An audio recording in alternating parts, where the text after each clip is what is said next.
Boom, there we go. We are live. You are live. You are looking live. Charlie Marlow, the great Eric Messersmith, our final our final show of 2024, Eric. What a year it was.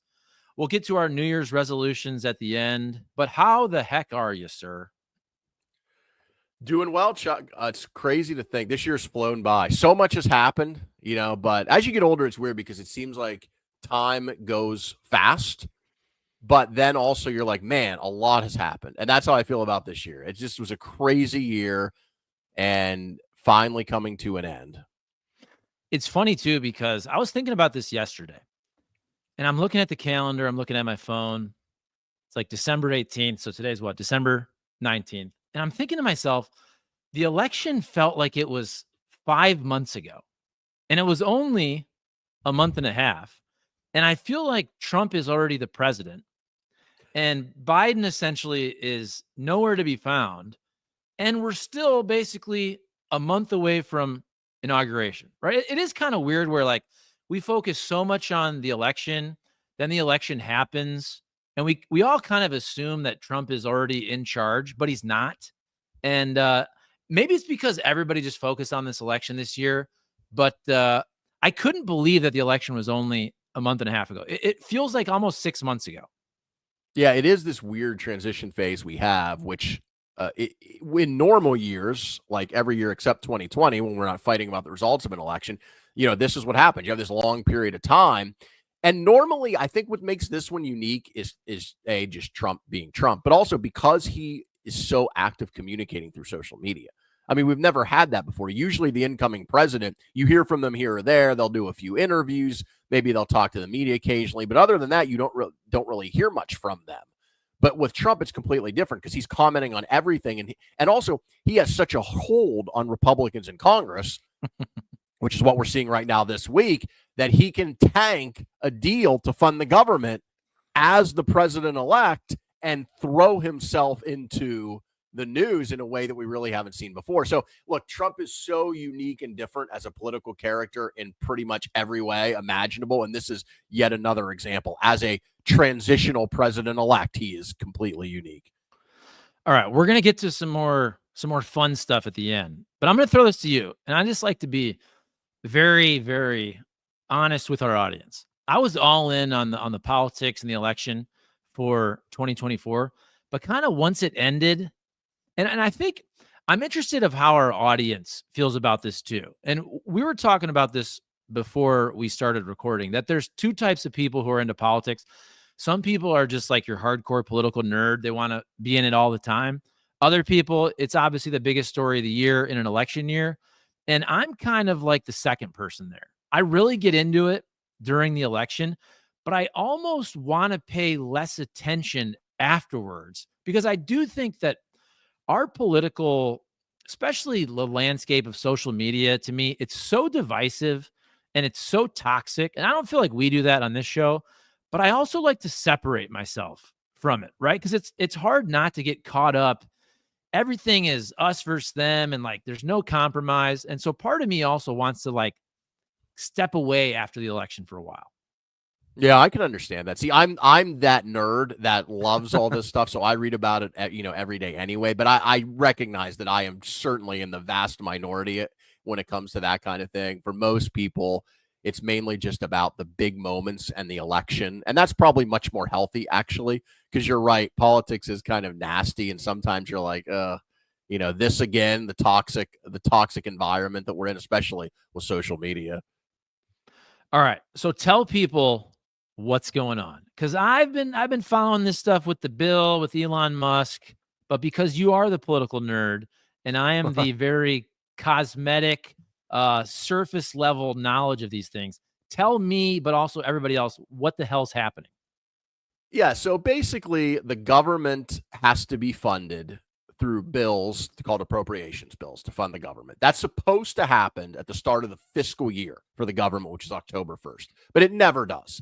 And so they're not ready. They can't get them done. They can't agree. So what happens is they pass a thing called a continuing resolution, or a CR for short.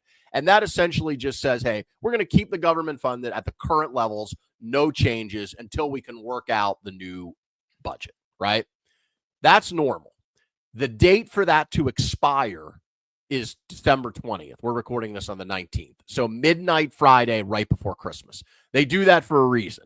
They do that because they want everyone to be pressured to get a deal done so they can get out the door to go home for Christmas. That's usually what happens. So every year, at the end of the year, almost every year, they have this government funding deal. They come together, they pass a big bill with a whole bunch of shit in it. Some of it good, some of it not good. And then it's negotiated usually by the leadership behind closed doors. Everyone feels like they have to pass it so they can get the hell out of DC for Christmas. So that's where we were headed. We were headed for another continuing resolution that would fund the government through March, which isn't really controversial. But what happened was Speaker Johnson, when he was negotiating with the Democrats, because he has to have Democrat votes, because a lot of Republicans will not vote for a continuing resolution. They negotiated all kinds of other things. There's the first congressional pay raise since 2009.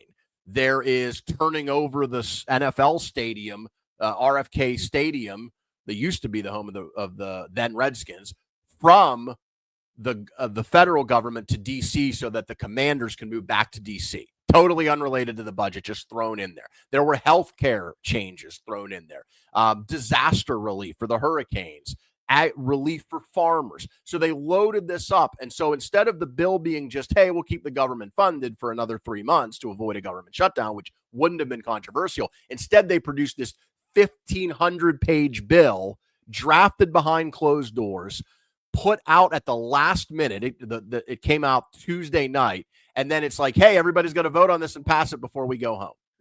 And when this was released, Elon Musk, who now is kind of like the president-elect with Trump, came out and said, this is a disgrace. Anybody who votes for this, we're essentially going to primary in 2 years, which people are very afraid of that because of his essentially unlimited resources. And so when he came out against it, then Trump, who hadn't really weighed in, came out against it as well. And so, of course, now it's dead. It never got a vote. And so Republicans are scrambling to try to figure something out that they can pass. And look, is this a sign of things to come? Republicans, we've seen this movie before, in disarray, trying to figure something out. And look, one of the downsides of winning unified government, which Republicans will have in January with the House, Senate, and White House, is you actually have to govern. You've got to produce and get things done. You can't just blame the other side. And this is kind of a scary thing if you're Republicans looking ahead at what might be coming. Now, look, they can probably find a way to figure this out past what they call a clean CR, which is what I said earlier, just essentially keeping the government funded at current levels through March with maybe some disaster relief thrown in. They can probably do that and get that passed. But now Trump is saying he wants the debt ceiling lifted as part of this, which that's always controversial. And that essentially allows the government to borrow more money. So it's all chaos at the end here, right before Christmas. Nobody knows what's going to happen. We might be headed for a government shutdown, by the time you hear this. All right. Merry Christmas, everybody. Okay. Right. So a couple things I want to touch on from what you said. So I've been seeing the clips going around of different Congress people talking about raises. Should they get a raise? Should they not? They haven't had a raise in a long time. I understand why with just elected officials, their just overall popularity and approval rating is so low. I understand why it's a bad optic to give them a raise. Although, I guess their pay should probably keep up with inflation. But I did see a tweet. Now, this guy's a progressive, this Kyle Kalinske, who's big on YouTube. And he put out a tweet earlier about 3 hours ago, and I really agreed with it. So I'm going to read it here. He says, I'm fine with tripling pay for Congress people. And I don't know what they make. They make like 180 or something like that. Is that right? Yeah, I think it's non-leadership. So most of them make 174,000, okay. I think it is. And then leadership makes a little bit more.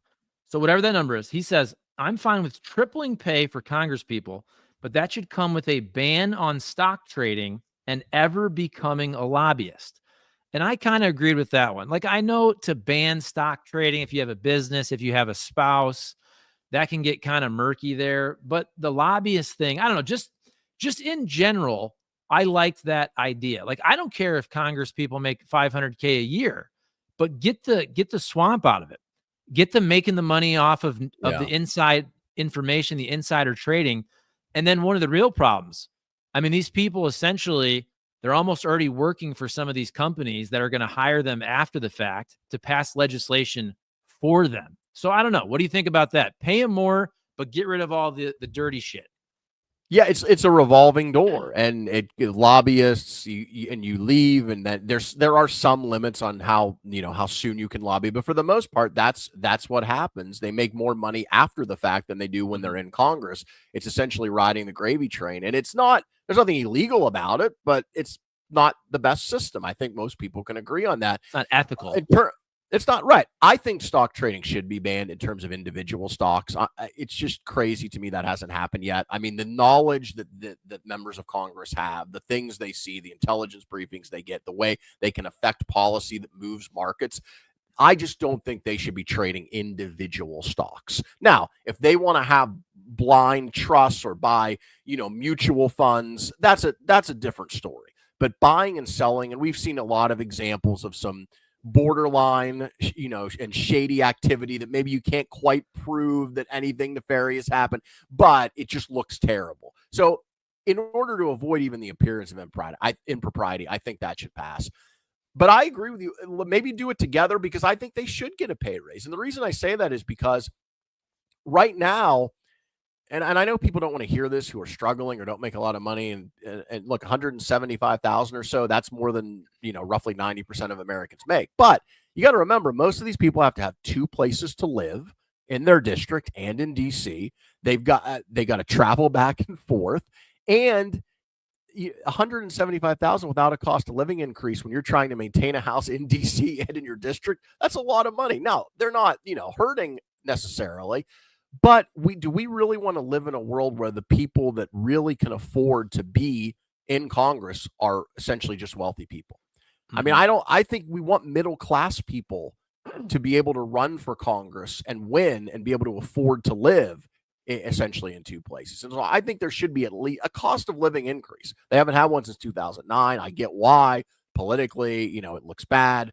But I think that a cost of living increase is fine. But I also think they should ban stock trading. And I also think they should do lobbying reform and make it very hard to have that revolving door between going into elected office and then going right in to lobbying and back and forth.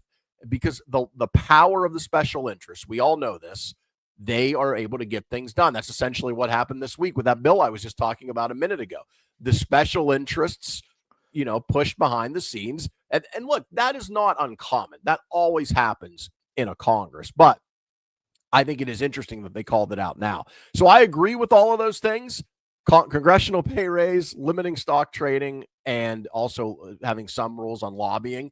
And so if you put them all together, I would be totally for that.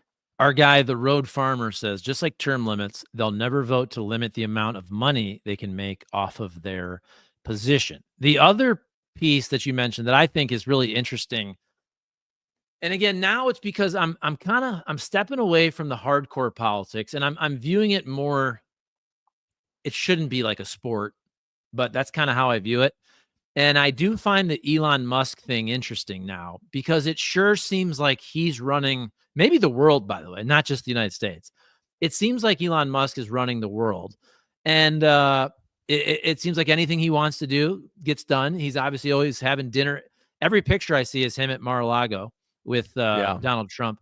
And I do think Donald Trump needs to kind of tread lightly here. I think Democrats are going to have some ammo here. They're going to start calling Elon Musk President Musk, right? Which is going to piss off Donald Trump. Already happening. Also, right. But big picture, I know right now Republicans like Elon Musk because he's on their side. Before they didn't, because he was the liberal electric vehicle guy. But just big picture, if we talk about populism, the way I am, at least, like, I'm uncomfortable with all of these, not just billionaires. We're talking about, like, these are almost like the Marvel comic billionaires, right? Like Tony Stark. Like, when we're talking about Zuckerberg, Bezos, Elon Musk, and I know they vote differently, but like, I'm uncomfortable with all of them having too much influence too much power.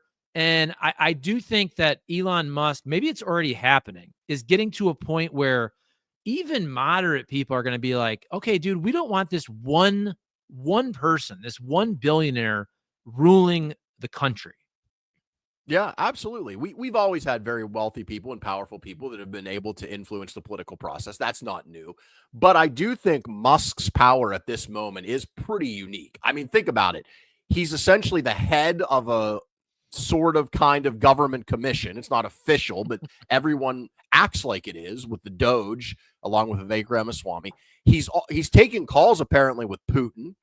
Everybody, meeting with, talking to Putin. He's been on the phone when world leaders are calling Trump. He essentially now can veto bills in Congress by sending a tweet or an X post, whatever you call it now. He donated almost $300 million to Trump-related super PACs, and he's essentially threatening to primary and back with his money primary opponents to Republicans who don't do what he wants. And this is a guy, by the way, who has so many businesses that that have contracts with the federal government. I mean, SpaceX essentially is funded by the contracts they get from the federal government.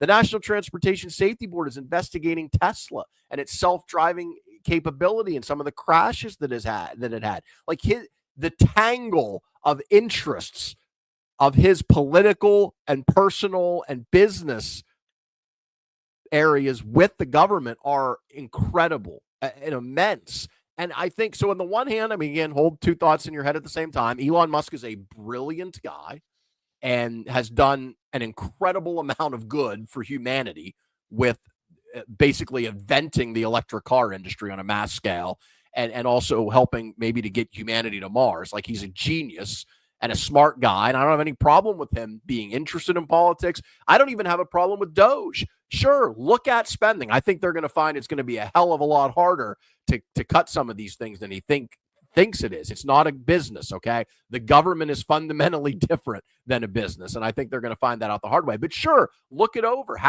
Let's bat some ideas around. But on the other hand, having a man who has so many conflicts of interest with the government, I mean, is he going to be advocating cutting the subsidies that essentially fund some of his businesses? I think not. So I think that kind of conflict of interest of essentially having kind of an oligarchy where you have a man outside of government, not elected by anyone, that wealthy and powerful, that he is able to, like this week, direct policy because these Republican lawmakers are so scared of him. That is not a good sign, I think, for our democracy. And also, I don't know how long. I mean, look, he and Trump are chummy right now, and I think there's a sense they need each other and they benefit from each other, which is true. But one thing we know about Trump, he does not like to be second fiddle to anyone. He likes to be the man in charge, everybody orbiting around him. And I do think it's interesting that he did not weigh in on this bill this week I've been talking about in Congress, one way or the other, until Musk did. And when Musk came out forcefully against it and essentially sunk it, then Trump jumped in after the fact. So really, who's in charge right now? Like, who actually has the power? Dan Goldman, the Democratic congressman from New York, was on CNN, and he said last night, it's one thing when you have Donald Trump governing by tweet, as he did in his first term when he was in communication with Congress. But now you have Elon Musk, an unelected oligarch, governing by tweet. This is absurd. It's putting America on the brink of a shutdown. And you're going to see this more and more because, look, again, I like a lot of things about Elon Musk, and I have no problem with him being head of Doge. Let's look at cutting government waste. I'm all for that. But I think you're going to have a lot of people saying, is this man who's worth, hundreds of billions of dollars, the richest man in the world, does he share the interests of the common American?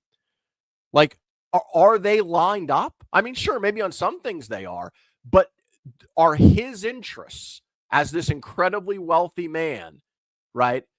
Do they match up with that warehouse worker in Ohio who voted for Donald Trump, or that waitress, or that truck driver? Like, are they one and the same? And I think Democrats are going, and I think that's a potentially very potent attack line for Democrats coming up in the future. It's like you have these billionaires, Musk and Trump, especially if they start, because remember, it's very hard to cut government spending in any substantial way. There's a reason it hasn't been done before, because most of the money, not all of it, there, of course, there's always waste, fraud, and abuse we can work on.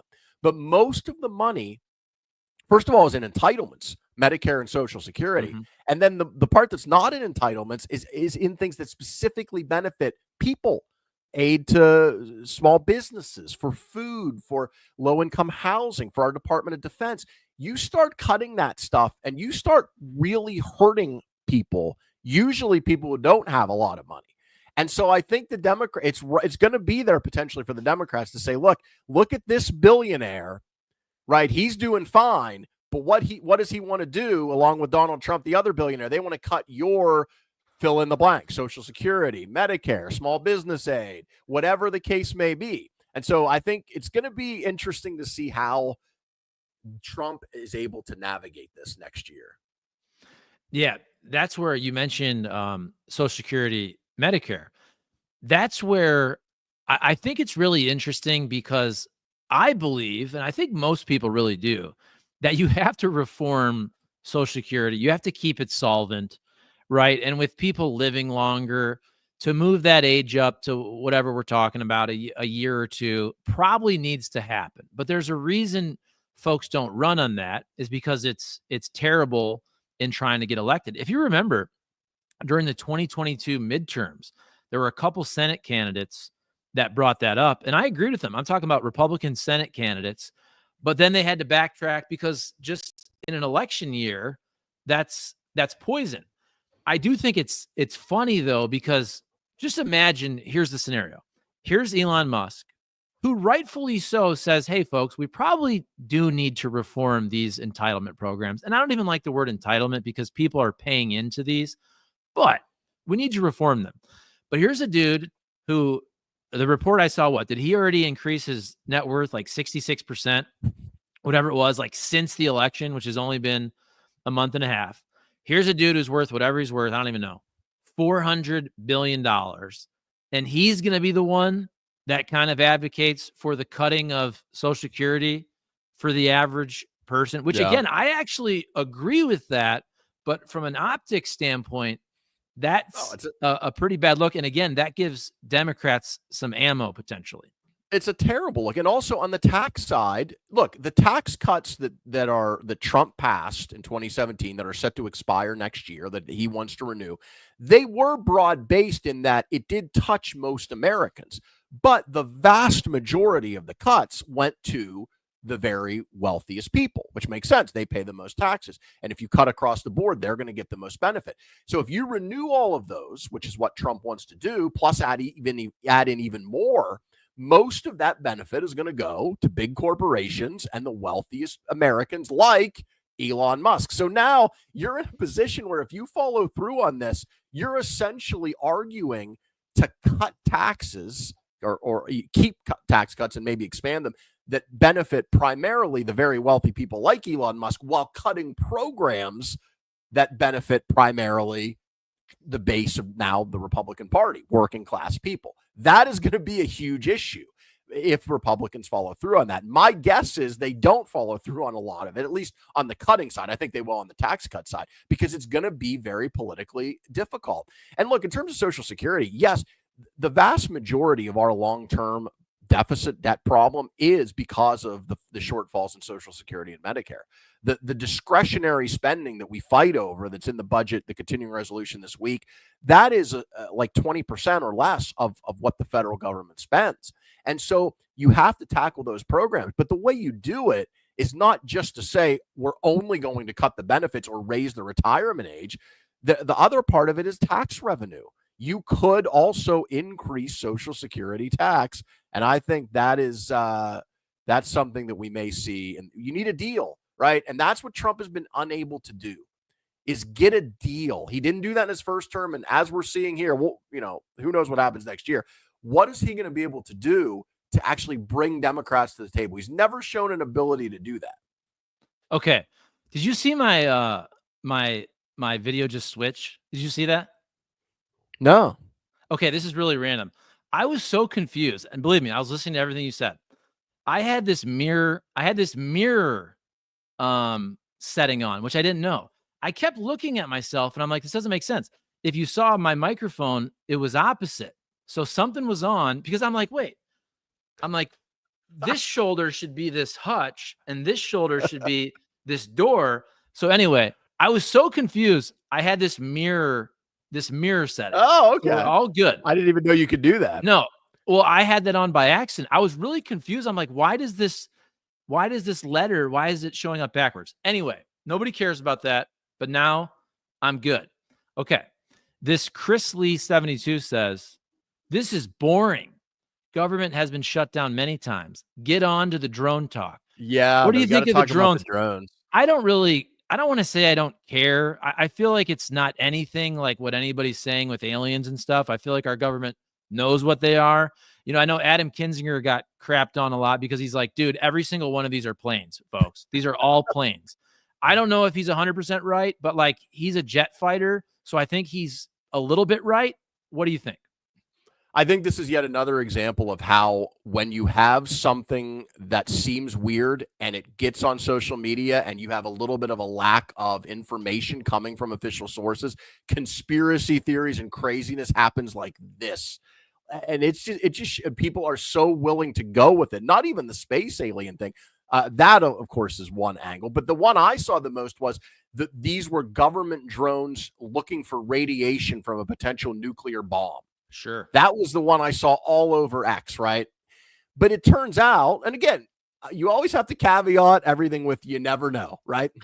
You never know what may happen. But what we've seen is, if you listen to experts, the vast majority of these are either planes people mistake for drones, stars in the sky, or they are drones, but they're commercial drones or hobbyists because I didn't even realize this. There are 1 million drones in the United States that are registered with the FAA. 1 million. And you are allowed to fly them at night now.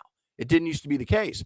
And so, of course, there are drones in the sky because there are 1 million of these things all over the country. And so far, they haven't found anything nefarious. I saw an expert on the other day. He said, one reason this is not anything crazy, like a foreign adversary. That was the other thing. Like this is Russia. This is Iran. Is they weren't seeing these things on Thanksgiving. That was like the one day where you didn't see it. Why could that be? Well, let's think. Maybe people who fly drones for a hobby are actually with their families on Thanksgiving. Yes. Or this is the bigger thing. A lot of these were mistaken for planes. There are very few flights that happen on Thanksgiving night for obvious reasons. People don't fly that day, right? So it's not like Iran with their, American spying operation decided they would just eat turkey and take Thanksgiving Day off.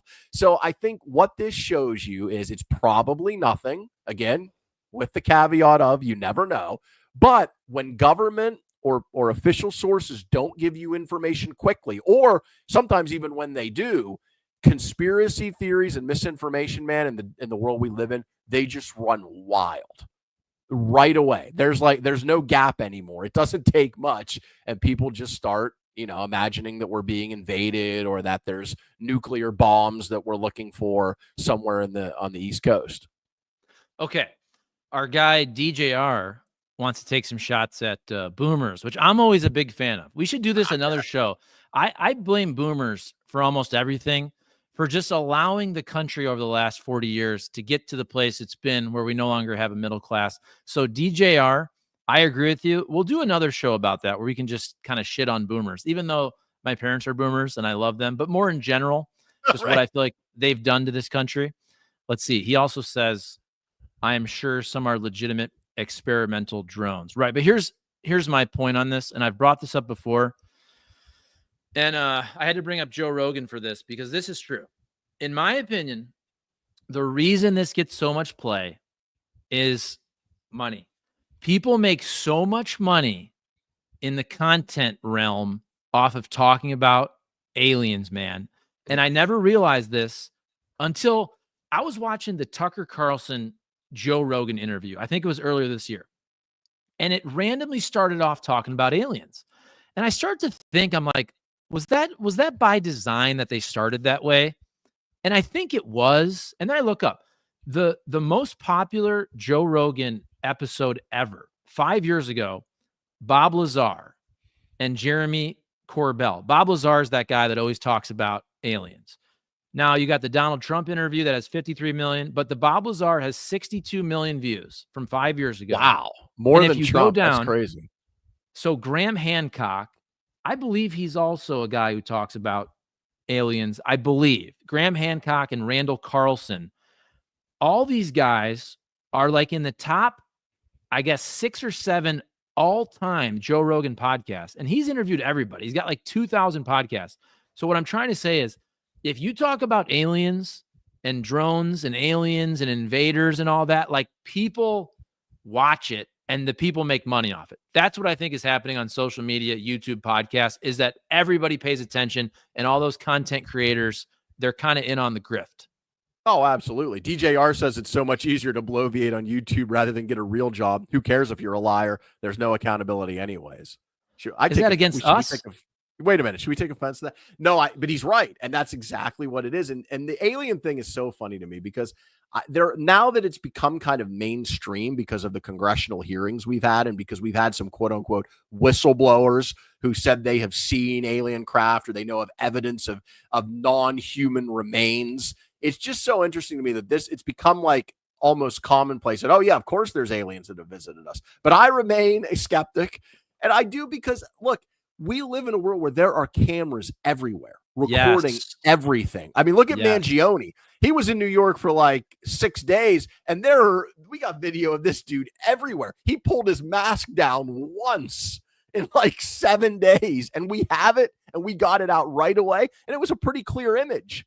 I mean, you could see his face pretty well, so well that somebody recognized him in a McDonald's 500 miles away. But yet we have never seen, to my knowledge, a clear picture of an unambiguously alien craft, alien life form. None of it. I always see these blurry videos where people are like, oh, look at that thing in the sky. And as we see with this drones, people mistake things they see in the sky for different things all the time, right? I mean, that's part of this drone thing, is airplanes at night flying in a certain direction, especially near the water, look like to your naked eye that they're not moving. But in fact, they're going 400 or 500 miles an hour. But to you, they look like they're not moving because our eyes play tricks on us. And I think that's what's happening with this alien stuff. I'm not saying there isn't. I do believe there is intelligent life somewhere in our universe. I mean, our universe is just so vast. I think there are more stars and planets. I heard this the other day than there are grains of sand in Earth. So yeah, is there some form of life somewhere? I'll buy that. Do I think it has visited the United States? Probably not. Do I think the government has like an alien body in like Area 51 in a tank of water? You know, some guy with like a big head, like, you know, a green skull, like this is Independence Day with Will Smith. No, I really do not think so. I'm going to need to see some proof on that. Okay, to test this theory, though, I am going to cut this clip down, and I'm going to call it, Do Aliens Exist? There you see go. If it does really well on YouTube. But our good buddy, who we've both worked with, Cam Jansen, former NHL tough guy, current broadcaster, podcaster, all that, a very good friend of both of ours. He and I would argue about this all the time because he loves aliens. He loves natural disasters. He loves talking about all those things. And I would say the same thing that you basically just said. And you could flip this into, like, I don't want to get into crime, but everybody on Earth has a cell phone. Everybody has a camera. All these businesses have Ring cameras, right? All these houses have Ring cameras. All these businesses have security cameras. There's cameras up and down every highway and street and all that. And I always say, like, when people say that the world is not as safe now, I'm like, no, it's way safer. You can't get away with things anymore. You brought this up with Luigi Mangione. Back in the day, he might have got away with that. Think about, I know I'm going off on a tangent here. Think about serial killers. Why are there no serial killers anymore? Yeah. Because the first time you try to kill someone, that person gets caught by a Ring camera or a business security camera. Back in the 60s, 70s, 80s, you had these serial killers that were on the loose for decades. Some of them were never caught. Those guys Yep. and most guys, gals, whoever, they're all caught now because you can't get away with anything. Look at the Aaron Hernandez story. I remember watching that documentary. They had that car like on 10 different cameras. Like the car, they scooped somebody up from a bar, they drove it to like some industrial area where a murder was committed. They had that car like on 10 different cameras. So that's my Yeah. thing about, I know I'm going off on a tangent with serial killers, but aliens, these freaking iPhones are really good cameras, man. There's no good video of anything ever. It's all blurry crap. So I'm with you. I do think there could be something, organisms on other planets, but like we would see something by now. We would see something with actual good footage by now with the technology that we have in our hands and on our houses. Like you're telling me you see an alien come to your house that nobody's going to catch a good shot on a Ring camera? Come on now. Well, no, and what they say is, well, their technology is so advanced that they can evade us seeing them, except for the times when random people just see like a flying saucer in the sky, I guess. Yeah, it is interesting. The serial killer thing's interesting too, because when we do have serial killers, like from the past, we catch them. Like the guy in Long Island, you see, he was just charged. He was just charged with the 7th murder of a woman the other day, and that murder occurred 24 years ago. And they connected it because there was a single hair left on her decomposed body from 25 years ago. And the way they originally caught him was because it wasn't even him. I think it was his daughter threw away a drink and they went through his trash. Yes. Found it, tested it, right? And so this guy he was one of the people you're talking about, like the old school serial killers who got away with it for a while. But now, because of these things that didn't exist 20, 30 years ago, we caught him. No, that's what I was going to bring up. 23andMe DJR. I was just going to bring that up before our guy DJR brought that up. The 23andMe is catching people that did crazy shit back in the day. I think I brought this up before. If anybody hasn't seen this documentary, do you remember hearing about the story? This was about 2 years ago. It came out 2 or 3 years ago on Netflix. Do you remember hearing the story about the crazy doctor around the Indianapolis area who was like I guess, I don't know if it's OBGYN, but he was somebody who was helping artificially inseminate women trying to get pregnant. Did you hear about the story? Yeah, and he did it with his own sperm. He did it with his own sperm. Going back like, and somebody I watched this documentary like 2 years ago, so I don't remember all of it. But this dude was going back, basically jerking off each time, putting his own sperm into these women. And how did they catch him? Because years later, decades later, all these people get on 23andMe or whatever, Ancestry.com, whatever those deals are, and they start seeing all these different relatives right around the Indianapolis area. And some woman started figuring it out, and they go, oh, wait, was your mom, were you through IVF or whatever the deal was back then? They're like, yeah. Did you go to this particular doctor? Yeah. And I can look it up, but like, I'm talking dozens. I don't remember the exact number, but dozens of babies. And the big issue they were worried about was incest, because all these kids don't realize that they're essentially half brothers and sisters, and they're all around the Indianapolis area. Yeah, and some of them even dated each other. I remember there was at least one couple I remember that dated each other, and I was I like how you told us specifically what he was doing. It didn't leave it to the imagination. Like, I think we probably could have figured out that he was jerking off first before. But into the turkey baster, right?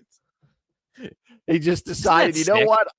I don't need this sperm bag. Just take mine. By the way, it really is.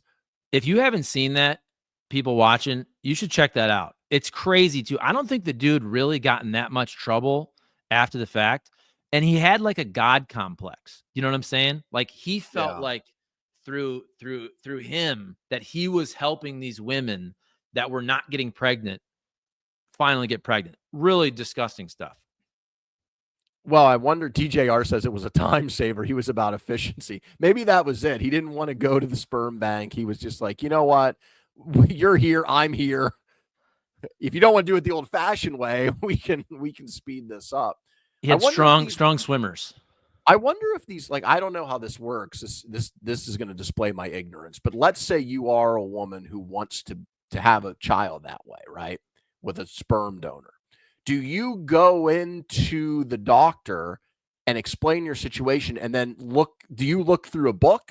Like, do you get pictures, height, weight of the genetic information of the potential donors and then you pick one? Or is it just like, hey, here's some random sperm, this is what you get? I really am not sure how that works. Like, it's probably a really like ridiculous question, but honestly, like, do you get to choose, quote unquote, what the qualities are that you're looking for? Like, you're like, oh wow, he's 6'5", has blue eyes, was a former athlete, let's go with this guy, versus like, the 5'9" homeless guy down the street who weighs 400 pounds. I just looked it up. So Chris Lee 72 says, what's the name of the documentary? Sounds interesting. It is called Our Father. Our Okay. Father. So this was May of 2022. This is kind of random. I remember this. I'm pretty sure this is #blessed, but my wife and I took this vacation to Hawaii during this time. I remember the Blues were also playing a playoff series, but I remember one day we were just like sitting there in the hotel room, and we're in freaking Maui. It's not like we ever do stuff like this, like the greatest trip we ever took. And we're sitting in our hotel room watching Our Father because it was so it was so interesting. It's like, here's the freaking nicest beach on earth right there. We're watching this creepy ass documentary about a doctor who was inseminating women in Indianapolis 30 years ago. Yeah, that is a sign that you are old and your parents. If you're just like, you know what would be nice? I know we have paradise right outside our window, but let's just lay here in this comfortable bed while our kids are situated. Were the kids on the trip with you? No. Okay, see that? Yeah, you're like, we're away from the kids. We don't need paradise. You could have just gone to a Motel 6 like down the road, right? And have done the same thing. Okay, and if you have more political news, we can get to that. Because we're on the topic of TV, though, I do want to bring this up, and I know that, again, we talked before we started recording that you're not a Yellowstone fan. I do want to bring this up. I'm not a fan. I just have never engaged with it. I missed that part. I have like that gap in the, I understand how significant and important it is, but I just have never got around to watching it. I think you'd like it. And here's what pisses me off. I'm always pissed off by and people probably know this by now, I just hate the political media grifter class. I hate those people. They make so much money off bullshit, about being uncompromising, about just embellishing everything. And the finale of Yellowstone, which I thought was pretty good. It was kind of a weird season because like Kevin Costner wasn't even in the final season because of some arguments over whatever it was, production and all that. But I won't give away I'll give away part of it. Everybody on the political right, spoiler alert. Everybody on the right, say you're contractually obligated to say spoiler alert before you do this. Right. Spoiler alert. The whole right-wing grifter class of media are saying how woke everything is, how woke the season finale, what might be the series finale of Yellowstone was. And I totally disagree with this. First of all, if you know anything about Taylor Sheridan and all of his shows, he's the least woke writer, producer, director you've ever seen. He was literally an actor who moved away from Hollywood. He was tired of the bullshit and moved back to Texas. All of his shows, if you're talking about Yellowstone, all the prequels, the 1883, 1923, whatever the hell it is, Landman, new show, really, really good. That Tulsa King with Sylvester Stallone, I've watched a little bit. They're the opposite of woke. They're more like hardcore dudes, right? The settlement of this country, like hardcore people who are, whether it was fighting off Native Americans or settlers and people shooting guns and cops and robbers and horses and all that. He is the opposite of woke. And it pissed me off because at the end, basically, and I'll give it away. At the end, the Dutton family, they own this land. They don't want the land to be developed. Well, the Native Americans, who they're always kind of fighting over, right? Because they bought the land from the Native Americans, whatever, 150 years ago. Okay. But the Native Americans also didn't want the land to be commercialized. They didn't want it to be hotels, ski resorts, airports, and all that. Okay. So at the end of the show, because the Dutton family realizes they can't pay the tax bill. They essentially give the land to the Native Americans because they don't want that land through eminent domain to be commercialized by the state of Montana. And so all these right-wing grifter media types are saying, oh, it's so woke. They gave the land back to the Native Americans, blah, blah, blah, blah, blah. That is not the point. The point of the show, if you watched it, was the Native Americans and the Dutton family. So let's just say the Native Americans are woke. The Dutton family were the least woke people you've ever seen in your life, by the way, if you watch this show. But they had a common goal, which was not to see the land destroyed by commercialization. So at the end of the show, the only way to keep the land intact, even though the Dutton family didn't own it, was to sell it at a ridiculously reduced price to the Native Americans. Not woke at all if you watch the show. And stuff like that pisses me off because there are so many people that make money off the division and they find everything to be political. They find everything to be woke. If you watch that show, watch the Taylor Sheridan interview with Joe Rogan. It's about 3 hours long. He's the least woke person you've ever seen in your life. Stuff like that pisses me off, Eric. Okay? No, I know enough about him and his media empire to know that it is like a bastion of conservatives. They love, in terms of that as the audience, they love him and they love what he does. I hate how everything in our society now, including down to entertainment and streaming services, has become so politicized that this is what people complain about. It's like, can't art just be art sometimes? Do we have this every single thing? And I say this about because sometimes I think there is wokeness inserted into things over the top that doesn't need to be. I feel like that's kind of the sin of the left in this regard. It's like, do we have to see I was joking with my buddy, like every show, he and I will watch some of the same shows, and every single show now has to have a gay character. And it has to be introduced pretty early on. So I just started the show called Black Doves, right, on Netflix, because I've heard good things about it. Didn't know really hardly anything about it. Keira Knightley's in it. It's like a British spy show. It's like, oh, this is pretty good. I'm watching it. There's, people getting shot. There's some mystery. There's an affair, heterosexual. But then 30 minutes in, sure enough, there's like a gay sex scene, which is fine. I'm not opposed to, people do what you want to do. There's nothing wrong with that. I'm just saying, it seems like every show that has to be placed in there now, it's like the obligatory. It's like, remember the token, black guy, black friend. Mm-hmm. South Park literally had a character named Token who was, the black child, to make fun of that. I feel like that is where we are now with LGBTQ on a lot of these streaming services. And again, if you want to make a show about that, make it fine, right? But my point is, does everything have to be in the service of that now? And on the other side with Taylor Sheridan, does everything in his shows have to be a right-wing perspective? And if it's not, if it's kind of like a even neutral perspective on something or nuanced perspective, now people who watch that show on the right are going to get outraged. I just think our society, look, I want to be clear.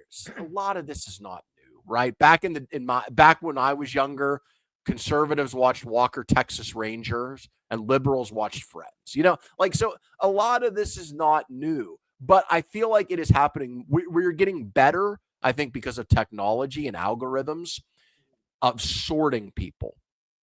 And so the creators of content, whether that be mass entertainment like Yellowstone, whether that be news outlets like cable news or the New York Times website, whether that be YouTube, and all the people that do kind of what we're doing here, they know so much more about their audience than they ever have before.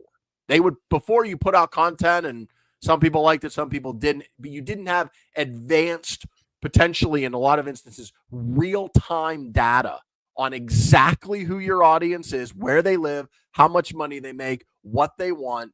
The focus groups, everybody's doing focus groups now. And so because the technology and the algorithms have gotten so good, everything now, not just politically, but everything in life has become code for which team are you on? Are you on the team MAGA, or are you on, team Hope and Change, or whatever Kamala Harris's mantra was. We're not going back. Like that has become everything now. Like, did you go to the Taylor Swift Eras tour? You must be a liberal, Right. right? You must be pretty far left. You watch Yellowstone out. You voted for Trump, no doubt about it. And look, that's not 100% true, but it is pretty true. Like if you did a poll of Yellowstone viewers, like the people who actually watch every episode, I bet you Trump got, probably 80+% of those people. I'd be really interested to know that on Yellowstone. And the only reason I bring that up is it is one of the rare shows that I watched every episode. And there's a lot of nuance to it. That's my point. I actually think they did a really good job of balancing. If you want to talk about conservatism versus liberalism, that storyline I thought was told in the proper way throughout, right? Like there's this one character, the wife of one of the Dutton sons is a Native American woman, and she's teaching class and she's talking about how the land was taken back in the day, blah, blah, blah, blah, blah. And then there was another example I was trying to think of. Of course, I lost my train of thought here as I'm passionately talking about Yellowstone. And now we're live. See, this stinks because we're live and I just totally lost it. No anyway. Editing. Oh, no, here's the other one. I found it. There's this other part. Remember Piper Perabo? She was the woman who starred in Coyote Ugly back in the day. Oh, okay. I do remember that. Yes. Okay. Good looking woman. She's probably, I don't know, 45, 50, whatever she is. There's a story arc where she's this hippie protester. Okay. And she's in town. She's protesting against the oil industry and all these cowboys and everything. But then she comes, of course, to fall in love with the Kevin Costner character, who's the big bad non-woke guy. And it's like the hippie woman who's starting to sleep with the big tough cowboy. And they even go through that in a way where like she understands afterwards, like why they do things the way they do, right? Like her super hippie liberalism, Portland, Oregon, you have to throw paint on a fur coat. Like she started to realize where she was wrong and find like a middle ground. So that's what pissed me off about the blowback to Yellowstone. I don't even think these people really watched it, but like this show actually did a good job of kind of playing that balance. I thought, my wife, same way, she watched it. We're not super conservative. We're not super liberal. I think we're both pretty middle of the road. I think a lot of middle of the road people appreciated that show. Oh, you might be right. I should check it out. I've heard good things about Landman, though. It's good. I love Billy Bob Thornton. Although I did see that clip where there's that scene with his daughter, the woman who plays his daughter on the show, that was a little disturbing about her sex life. That kind of went viral. But I need to check it out. That is I have all these streaming services. I was telling my wife the other day, we have all these services. We don't even watch some of them, but yet I do not have Paramount Plus. We just actually ordered Paramount Plus because of Landman. Let me see. I have seen that scene you're talking about. I've watched almost all the episodes. Another thing that always bothers me. So this girl who plays a 17-year-old girl, I looked this up. Of course, I think she's 27 years old in real life. Like we should probably stop. We should probably stop doing that, especially with like a lot of the stuff going around about people always accusing people of stuff with kids and all that. We probably shouldn't sexualize characters on TV that are supposed to be underage and have them be 27-year-old young women. And then the other thing, so her mom in that show, which is Billy Bob Thornton's ex-wife, she's the famous whipped cream bikini girl from Varsity Blues. Remember her? Wow. I believe her name is Ali. Is it Ali Larder or something like that? Yes. I think all men of a certain age remember that woman from Varsity Blues. Yes. So, okay, go ahead. I think it's Ali Larder. Yes, Ali Larder. She is the mother of that woman in Landman. Landman's a very good show. Very good show. So there you go. What else you got? We got, this is the new Everybody Settle Down. We got TV takes for you as well. What else do I have in the world of politics, you're saying? Well, we can wrap up. I have one more topic, but it's not politically. Oh, yeah, let's do it. Okay. Let's hit it. Let's end on a light note. It's the last show. Yeah, it's the Christmas season, Charlie. Right. It's the season of giving and forgiveness. So let's end on a light note. It is the season of forgiveness, but in this take, it's not going to be the season of giving because I have a very hot take on this. And I've been feeling this way for a long time. I am very anti adults giving other adults presents. Okay? Makes no sense. Wow. You That give is all a the presents, hot take. you give all the presents to the kids. Okay, if you want to give like a sentimental gift to your mom or dad, like a picture, that's one thing. Even like your wife, if you both work and you both have money, you can both buy stuff, right? Like I remember growing up, we did these gift exchanges as a kid. You get to be the point where you're like over 18. I had all these cousins. And we're like, okay, every cousin gets one other cousin, and you got to buy them a gift for $50. And it ended up being, oh, hey, I get you a $50 gift card to Best Buy. You give me a $50 gift card to whatever the hell, Barnes and Noble. And after Right. 1 year, these are a bunch of, we were all in college at the time, right? And we're like, hey guys, why don't we all just not get each other anything? And everybody's like, that's a great idea because it's just an errand. Here's a good example. Last week, I go back home to Ohio. I'm last minute on everything, right? With the kids and stuff, we get the kids' presents. But like I go to Ohio, I don't see my family that much. And I get there, and that next day I'm going out to buy gift cards for my parents. I'd rather spend time with them. I'm going out to Right. buy stupid gift cards for them. I could easily just give them money, but like my parents have money. I'm not saying we're rich, but like, do they really need a gift card? Do I really need a gift card? It's just a waste of time for adults. What do you think? I'm generally with you. I think there might be some caveats though. I think Amazon is the key thing here, or some other service. I don't need to pimp Amazon; they certainly don't need that. But I think if you can give someone a thoughtful gift, especially if they don't live near you, Mm-hmm. send it through Amazon, because then the errand is so much easier, right? You don't even have to leave your house. You just do it on your phone. It takes 5 minutes. So I think a small gift, let's say your parents don't live in the same city as you or a brother or sister, I think that is nice.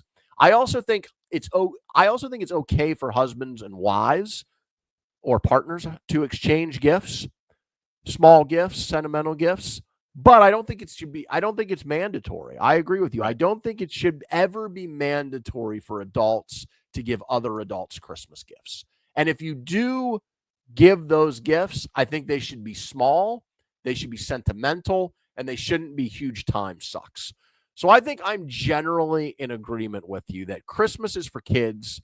Let's keep it that way. You can do gifts at other times for adults, anniversaries, birthdays, whatever. Yeah, that's where I'm at. And the other thing is, I don't mind getting a nice gift, but I'm a tall person. I have long arms. If you get me clothes, it never fits, by the way. And I'm not even complaining, but like I've gotten some my wife always makes fun of me. I've gotten some really nice clothes over the last like 3 to 5 years, Eric. And I bet you, I shouldn't tell people they'll come rob me. I bet you I have Christmas gift clothes that are of very high value that are Oh, sitting like there's like 5 boxes and I just have not got around to taking them back. And I bet you like I could go on a ridiculous shopping spree if I got the right sizes of the clothes. But I'm talking about I bet you it's at least 4 Christmases. oh my God. I probably have 4 to 5 boxes going back 4 Christmases of nice clothing that I have not returned because they don't fit me. I just I have haven't got around to it. questions here. I have several questions. So first of all, they're too small, I'm assuming, is the issue? Some too small, some too big. Like I'm again, nobody cares about this, but like I'm a guy where sometimes I'm XL, but sometimes I'm double X, right? Sometimes I'm XLT. You're a tweener. Okay. I have long legs. I also, my weight can fluctuate depending on my drinking habits and eating habits. Yes.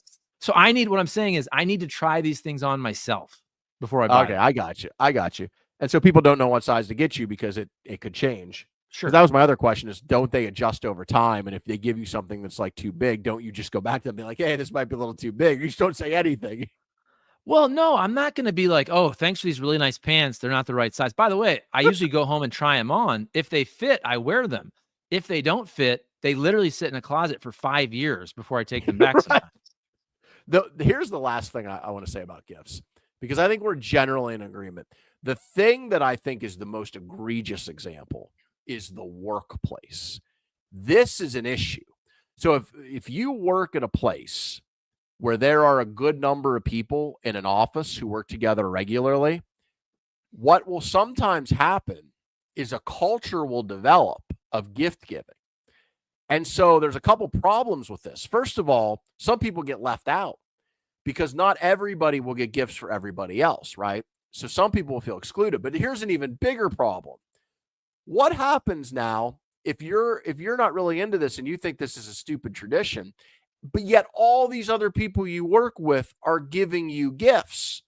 Your coworkers, your bosses, and maybe they're not, in general, they're not obviously going to be super expensive gifts, but maybe they're $20 gifts, $15, $20, $30 gifts, and you get them from 15 or 20 people.